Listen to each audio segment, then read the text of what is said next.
حضرت زکریا علیہ السلام اللہ کے عظیم پیغمبروں میں سے تھے جنہیں بیت المقدس میں بنی اسرائیل کی رہنمائی کے لیے بھیجا گیا تھا۔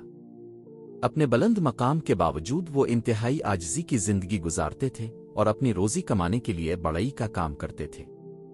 ان کی زندگی ہمیں خلوص محنت اور اللہ پر کامل بھروسہ کرنے کی اہمیت سکھاتی ہے۔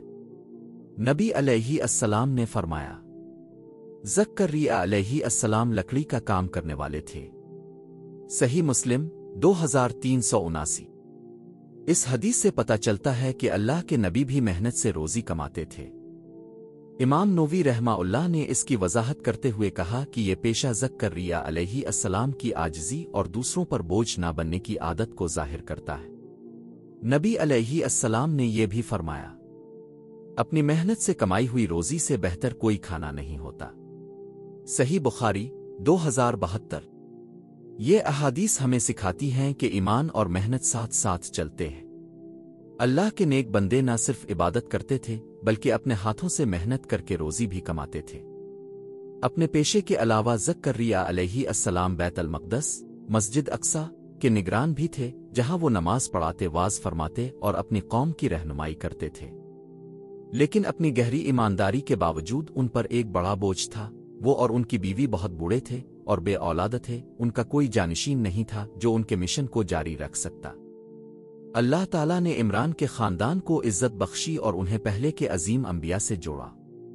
اللہ نے آدم، نو، ابراہیم کا خاندان اور عمران کے خاندان کو تمام جہانوں پر فضیلت عطا کی۔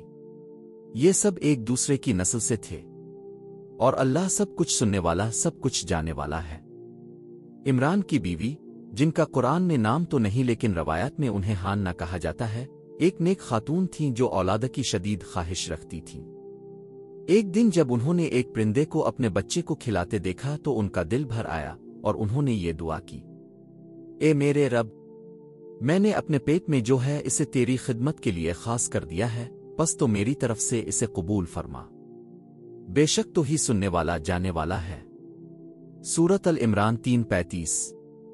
اللہ نے ان کی دعا قبول فرمائی، لیکن بیٹے کی بجائے انہیں ایک بیٹی سے نوازا، مریم۔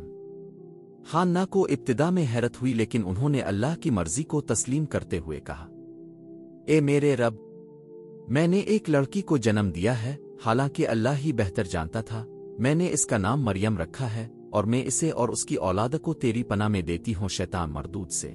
سورۃ العمران 3:36۔ مریم کوئی عام بچی نہیں تھی۔ نبی علیہ السلام نے فرمایا، بہت سے مرد کمال کو پہنچے لیکن عورتوں میں سے صرف دو نے کمال حاصل کیا، عمران کی بیٹی مریم اور فرعون کی بیوی آسیہ۔ جامع ترمذی 1834۔ فرشتوں نے اعلان کیا، اے مریم، بے شک اللہ نے تمہیں منتخب کیا، تمہیں پاکیزہ بنایا اور تمہیں تمام جہانوں کی عورتوں پر فضیلت عطا کی۔ سورۃ العمران 3:42۔ دوسرے بچوں کے برعکس شیطان نے انہیں جنم کے وقت چھوا تک نہیں، جیسا کہ نبی علیہ السلام نے فرمایا، ہر بچہ پیدائش کے وقت شیطان کے چھونے کی وجہ سے روتا ہے سوائے مریم اور ان کے بیٹے عیسیٰ کے۔ صحیح بخاری 4548۔ عمران علیہ السلام کی وفات کے بعد مذہبی رہنماؤں نے مریم کی کفالت کے معاملے میں اختلاف کیا۔ انہوں نے قلموں کے ذریعے قرآن اندازی کرنے کا فیصلہ کیا اور اللہ کے حکم سے زکریا علیہ السلام کو ان کا سرپرست منتخب کیا گیا۔ اللہ تعالیٰ فرماتا ہے، پس ان کے رب نے انہیں بہترین طریقے سے قبول فرمایا اور انہیں اچھی پرورش عطا کی اور ان کی کفالت زکریا کے سپرد کر دی۔ زکریا علیہ السلام نے مسجد میں مریم کے لیے ایک الگ محراب بنائی جہاں وہ عبادت میں مشغول رہتی تھی۔ ایک دن انہیں حیرت ہوئی جب انہوں نے مریم کے کمرے میں موسم کے خلاف تازہ پھل دیکھے، گرمی کے پھل سردی میں اور سردی کے پھل گرمی میں۔ جب انہوں نے پوچھا تو مریم نے جواب دیا، یہ اللہ کی طرف سے ہے، بے شک اللہ جسے چاہتا ہے بے حساب رزق عطا فرماتا ہے۔ یہ معجزہ دیکھ کر زکریا علیہ السلام بہت متاثر ہوئے۔